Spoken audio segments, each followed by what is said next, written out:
السلام عليكم ورحمة الله وبركاته دمان walaalaheen khayrka jecel kusoo dhawaada channelka waxaan rajaynayaa in ramadaankan aan ka faa'iideysanay ilaahay waxaan ka baryayaa inuu acmaasheeni iyo ducooyinkeeni oo dhan Allah inaga aqbalay aamiin maanta waxaan wadaa 14 qiso oo gaagaaban kuwii ku cibro qaata Allah naga dhigo horta ma dareetay shaydaanku inuu xoog weyn nagu hayo since ramadaanka dhamaaday xoog waxaan u maleysay dad badan baa waxay maraan wax la dhaho depression yar oo inuu ramadaankii nimcadiisina dhaafay maxaa haray markaas dhahaysaa waxaa laga yaabaa inay xoogo daciif naga noqoto cibaadadeeni iyo dhikrigeeni laakiin hadda waxaan ognahay inuu kaartidiisa ognahay shaydaanka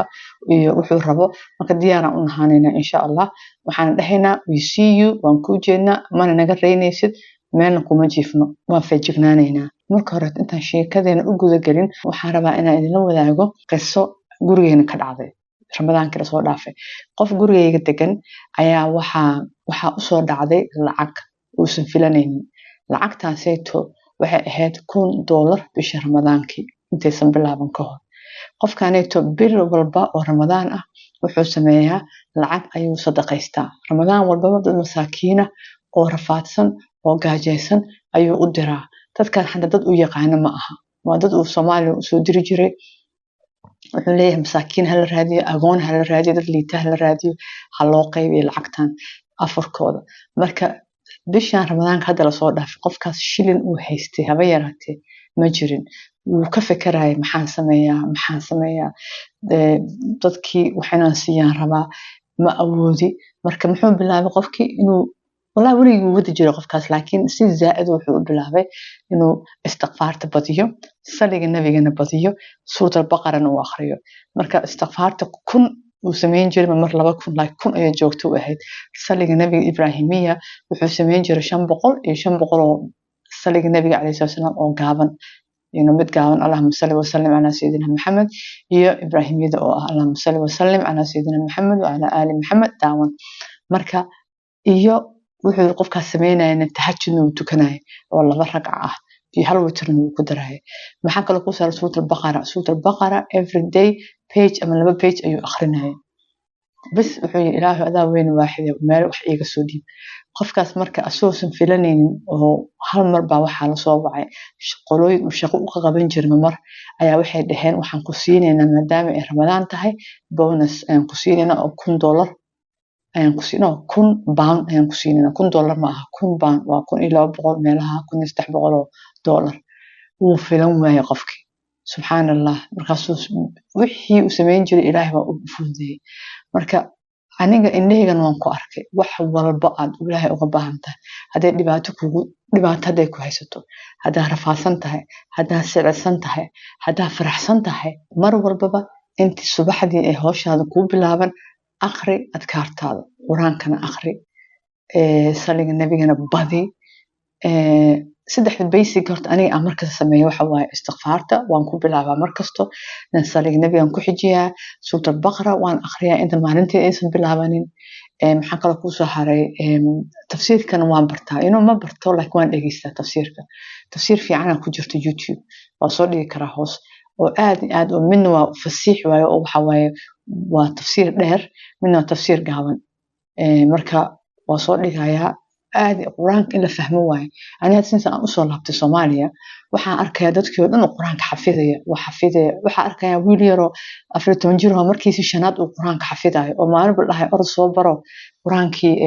نقتين شنجر لكن ما لبرايو تفسيركي ما لبرايو حديثة معناه هذه وحنا ما برايو تكسياش القرآن كوان ليا في الصومالي مركا الإمامة تذكي مركا محي كو أغانايا وحي أو إلهي كرهي وحي حران وحي حلال سيدلو أغانايا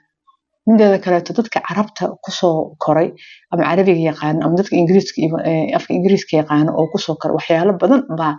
available oo diyaar ah oo mar walba hada for example ramadaan kale soo dhaafay casharo badan ayaa jireen Amar Suleymaan wuxuu sameeyay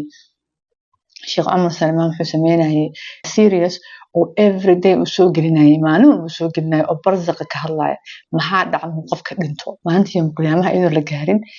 markii qabriga loo geliyay maxaa dhacayo qisooyin aad u cajaa'ib ah ku jirto meeshaas marka qofkii Ingiriiska yaqaan ama Carabiga yaqaan waxyaalo badan badan badan arkaysaa oo available ah oo diyaar ah oo aad ka dhageysan kartid laakiin Soomaalida intii anaga Soomaalideena ahayn muxaadarooyinka shiiqyada muxaadarooyinka waxay ka hadlayaan general kan ha sameey laakiin waxyaalaha oo tirada badan oo halkaas shiiqada kale soo bandhigaan mana soo bandhigo marka ciyaalkii meeshii wadankii joogay dadkii dhalinyarada ahaa wixii sax iyo wixii qalad ah I don't know ani kulli saan u arka waay waxa laga yaabaa inaad fikirkiina ka duwan yahay laakiin waxa muhiim ah in la fahamsiiyo diinta dadka maxaa waay si beenta loo joojiyo si xaraanta loo joojiyo tuuganimada si loo joojiyo nadaafad la'aanta si loo joojiyo qisooyinkan aan bilaabno sheekada meel kale ila aaday hadda maanta aan bilaabo waxyaalaha aan Soomaaliya kala kulmay iyo waxyaalaha aan la yaabay waxa waay 3 video noqon kartaa anyway sheekadeena muuqaalka maanta aan bilaabno waxa inta u timaaday waa waxaas qisooyinka badan aan maanta soo jeedinayo waxaan ka soo qaatay gabar la dhaho Rania oo TikTok iyo YouTube leh oo gabar Egyptian ah jeclahay oo cancer ayaa ku dhacay u soo duceeya marka waxay leedahay Facebook group oo 50,000 oo qof ah oo kulligood adkaarta iyo dhikriga sameeyaan maxaa kale ku soo haray TikTok iyo YouTube way leedahay marka sheekooyinkeeda ayaan ka soo qaatay badan oo soo gudbiya ayaan ka soo qaatay marka Ilaahay u barya Ilaahay inuu ka baabi'iyo qof ma sha Allah waaye marka qof aad aan jeclahay eedan hoosan soo dhigaya linkigeeda qofkii raba inuu daawado marka qisada koowaad qofka wuxuu yiraahday walaalayaal aniga waxaan ogahay waxa istighfar ee xawqalaha ee noo sameyn karto markii aan deen ku jiray oo xitaa ay jireen dad qaraabo ah oo igu caawin karay hadii aan weydiisto haddana waxaan qaatay inaan si xushmad leh oo isla weyni kibir aan ku jirin inaan u badiyo salawaadka istighfarta iyo xawqala waxaan mar walba u sheegi jiray hooyaday iyo walaalahay Ilaah ayaa iga dhigaya mid awood leh inuu deyntan iska bixiyo anigoo cidna weydiisan ugu dambeyntii Allah wuxuu ii soo celiyay lacag canshuur celin ah tax refund oo aan ka helay shaqadeedii xalaasha ahayd lacag aan si daacad ah ugu soo shaqaystay waxaan lacagtaas ku daryeelay carruurteydii xitaa hal shilin kama helin ninkaygii Allah baa ii suurtageliyay arrintaas runtii waan ku qanacsanahay rabbigayga wuuna ina jecel yahay walaalayaal fadlan wax kasta oo yar ama badan ay haysataan ku bixiya dariiqada Allah macnaheedu waxa waa sadaqa baxsada isaga dartiin u bixiya Allah baa idin furi doona albaabada cirka okay qofka labaad wuxuu yiraahday walaahi Allah waa naxariis badan waa arraxiim waxay naxariistiisa darteed ay gabadheedu ku heshay deeq waxbarasho ah oo qiimaheedu ahaa $15,000 alxamdulillah waxaan badiyay akhrinta suurada baqara سيد الاستغفار واتقانان سان جعلها صلوات إبراهيمية iyo salaada tahajjudka iyo istighfar fara badan markasta waxaan dhahay Allahumma walakal hamd ya rab ilaahay waa weyn oo waa naxariis badan yahay wax walba uu suurta gelin karaa qofka saddexaad assalaamu calaykum walaal Rania iyo qoftan ku bilowday anigu waxaan ahay qof ka soo jeeda koonfurta Afrika South Africa waana daawada muuqaaladaada in muddo ah intii aan daawanayay waxaan isku dayay intii karaankayga ahaa in aan amal ka dhigto akhrinta suurada baqara iyo istighfar badan alxamdulillah ilaahay wuxuu ii furay albaab shaqo waxaan bilaabay shaqo aan ku helayo lacag u dhaxaysa 500 ilaa 1,000 waana bilaabay inaan suurada baqara ku akhriyo way gudahiisa ducooyinkaygana adiga ay kula jiraan okay qofka afraad muxuu yiri waxaan bilaabay inaan istighfar akhriyo 1,000 jeer maalintii waxaan bilaabay inaan tukado salaad tahajjud habeenkii iyo salaad duha subaxdii alxamdulillah waxaan iibsaday guri aan leeyahay muddo 4 bilood gudahood runtii waa khayr ka istighfarta iyo salaada ilaah baan ii suurtageliyay alxamdulillah qofka shanaad wuxuu yiraahday assalaamu calaykum walaal waxaan jeclaan lahaa inaan ahaado qof magaciisa aan la shaacin soo magaciisa sheegin waaye waxaan bilaabay akhrinta suurada baqara qiyaastii 6 bilood ka hor hadda waxaan ku akhriyaa 2 maalmood gudahood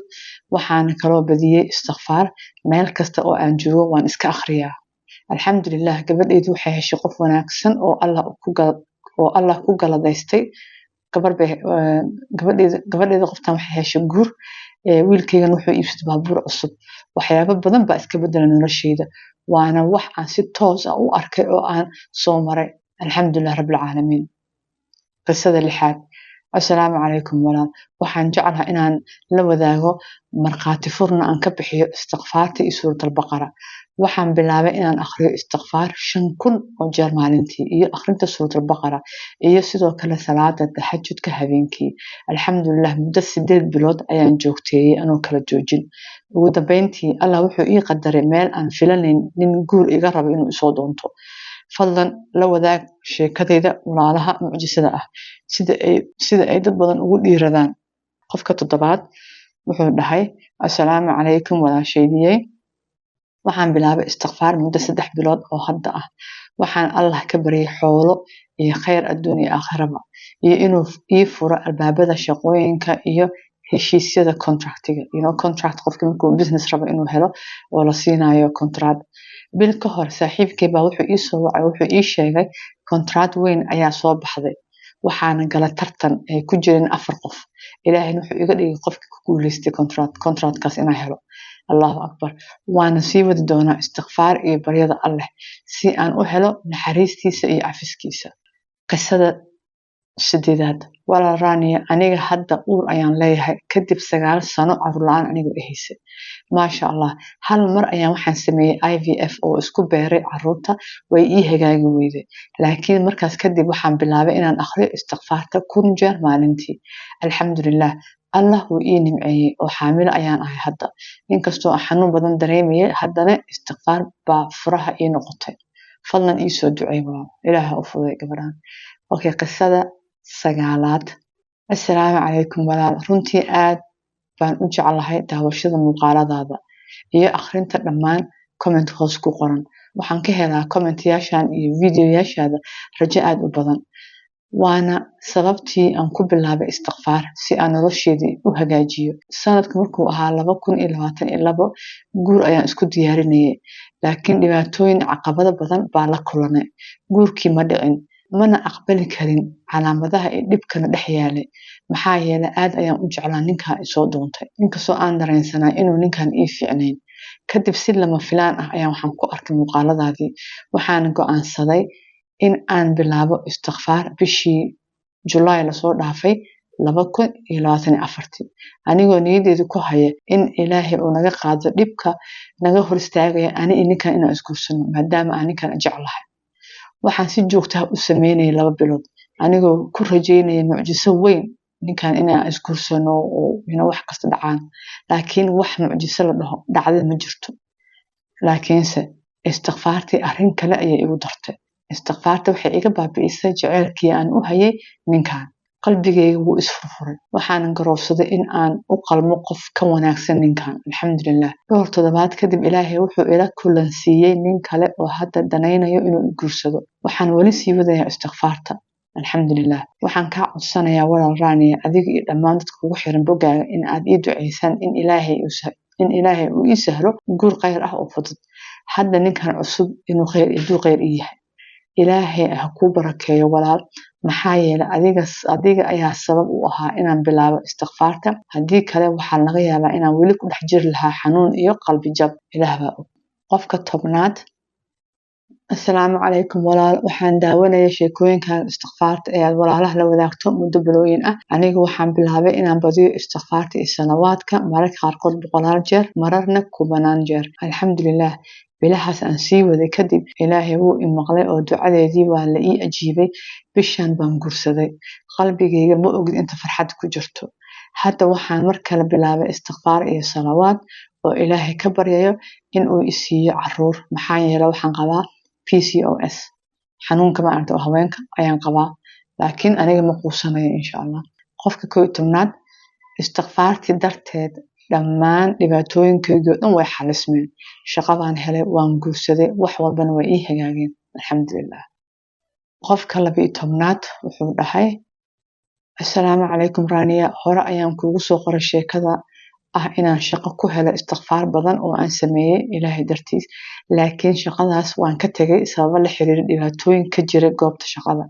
halkan Sweden ah gaar ahaan meesha aan deganahay way adag tahay in shaqo la helo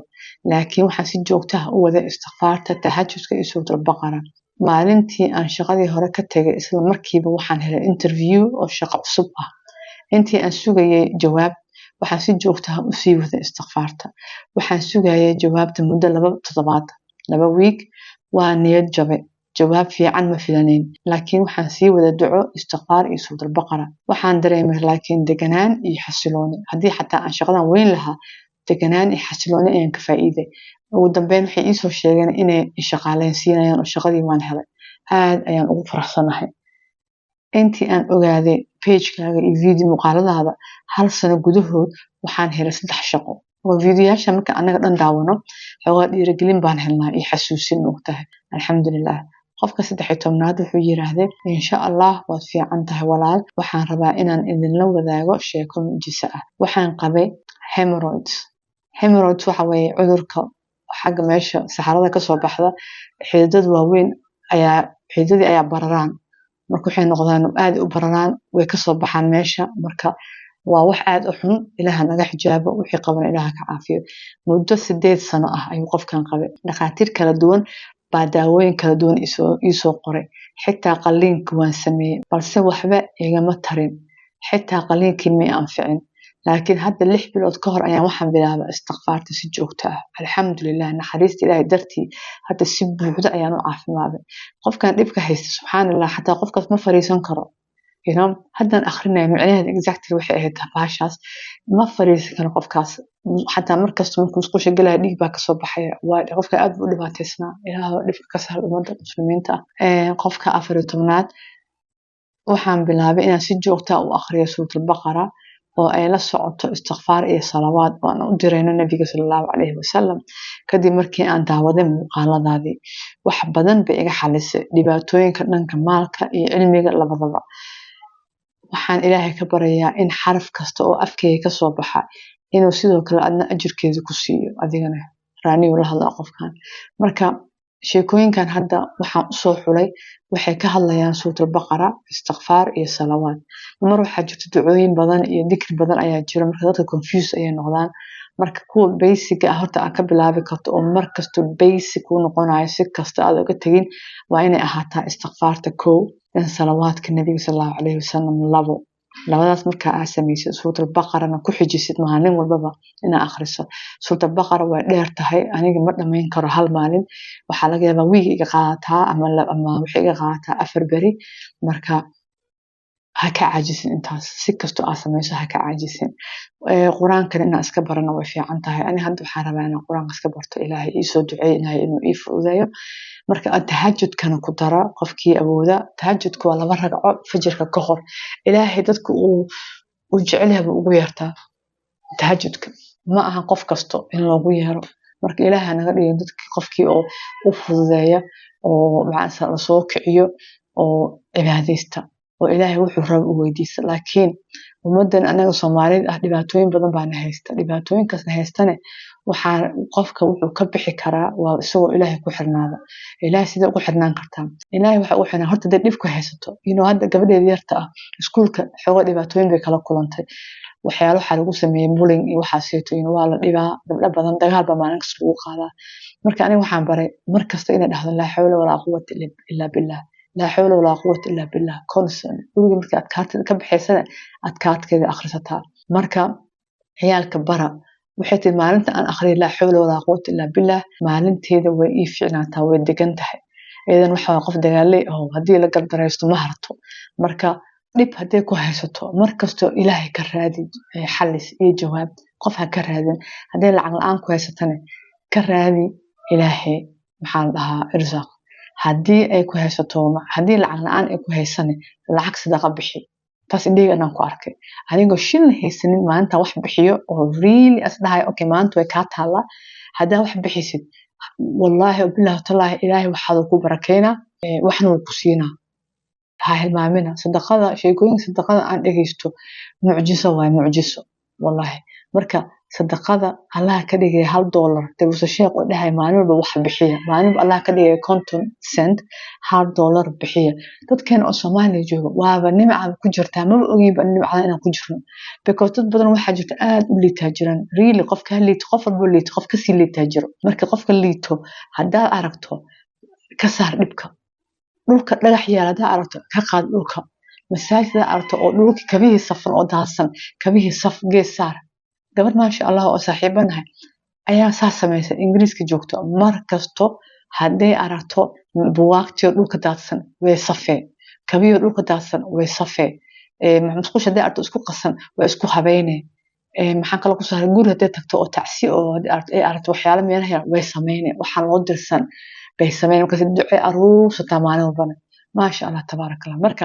waxyaalaha yaarka oo nolosha bini'aadanka ah horta one thing aan ogaadin alxamdulillah aan arka Soomaalideena inta qof hadduu dhibaataysan yahay xaafadda baa usoo gurmata xaafadda usoo gurmata waxbay isugu dardartaa waxaa la siiyaa cuntaa la siiyaa waa laga warqabaa nimcadaas horta maasha allah ilaahay taas waan ugu maceynay alxamdulillah ilaahay u siyaadiyo marka taasoo sheekada noogu eg tahay ramadaankii way adkayd in aniga aan soo geliyo wax because wax karis iyo shaqo iyo kuleelkan Soomaaliya maasha allah tabaarakallah kuleelka noocan tani